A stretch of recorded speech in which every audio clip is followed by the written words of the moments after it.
Raz, a dva, a tri, a štyri.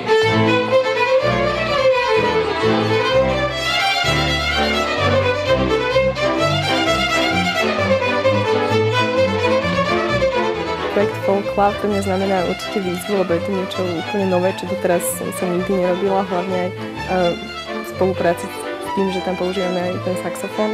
Podľa mňa to žiadny folklórny súbor nemal, takže to bude určite bomba.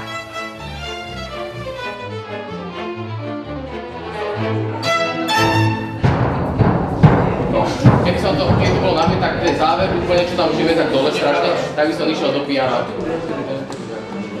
Pam, pam. Folklór pre mňa znamená stretnutie sa s kamarátmi, s priateľmi, ktorí máme spoločné záujmy, spoločné hobby, a to je folklór, životný štýl, niečo, čo máme radi a čo ma naplňa.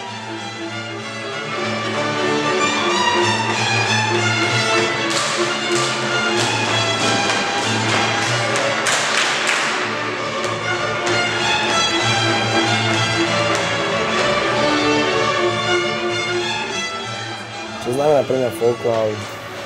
Asi niečo, čo mám proste veľmi rád, čo milujem, čo je folklór.